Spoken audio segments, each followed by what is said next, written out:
Friends, ఇప్పుడే అందిన వార్త. కేంద్ర మంత్రికి ప్రమాదం, తీవ్ర టెన్షన్లో పీఎం నరేంద్ర మోదీ అంటూ వార్తలు అయితే వస్తున్నాయండి. దీనికి సంబంధించి వివరాలు చెప్పడానికి వీడియో చేయడం జరుగుతుంది. చాలా మంది వస్తున్నారు కానీ సబ్స్క్రైబ్ మర్చిపోతున్నారు. దయచేసి ఛానల్ సబ్స్క్రైబ్ చేసుకొని బెల్ ఐకాన్ ఆల్ ట్యాప్ చేయండి. ఇటువంటి ఇంపార్టెంట్ ఇన్ఫర్మేషన్ మిస్ అవ్వకుండా మీ ఫోన్ నోటిఫికేషన్ వస్తుంది.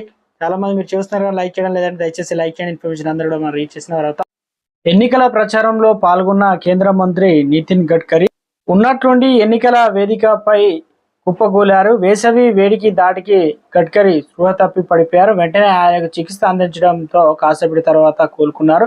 తర్వాత మళ్ళీ వేదికపై వచ్చి తన ప్రసంగాన్ని కొనసాగించారు. ఈ ఘటన మహారాష్ట్రలోని యావత్తు వాళ్ళ బుధవారం మధ్యాహ్నం జరిగింది. తన ప్రసంగాన్ని పూర్తి చేసిన తర్వాత ఈ విషయాన్ని వేదికగా గడ్కరీ ట్వీట్ చేశారు.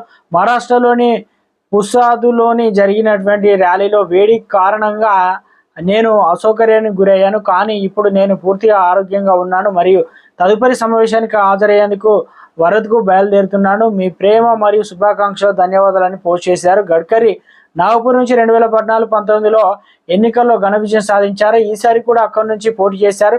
తొలి విడత నాగపూర్ ఎంపీ స్థానానికి ఎన్నికలు ఏప్రిల్ 19న ముగిశాయి.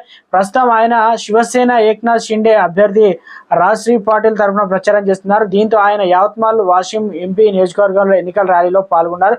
ఎన్నికల మహారాష్ట్రలో బీజేపీ, శివసేన ఏక్నాథ్ షిండే, ఎన్సీపీ అనగా అజిత్ పవార్ కూటమి మహాయుతిగా పోటీ చేస్తున్నారు. మరోవైపు కాంగ్రెస్, శివసేన, ఉద్ధవ్ ఠాక్రే ఇక మొత్తానికైతే కేంద్ర మంత్రి అయినటువంటి నితిన్ గడ్కరీ ఉన్నటువంటి స్టేజ్ పైన కుప్పకూలడం, తర్వాత సభ వేదికగా ఉన్నటువంటి నేతలు కావచ్చు పలువురు కొంతసేపు అయిన తర్వాత తేరుకొని ఇక ఎలాంటి ప్రమాదం కూడా లేదు, నేను నెక్స్ట్ సభకు కూడా ఆరోగ్యంగా ఉన్నానంటూ ట్వీట్ చేశారు.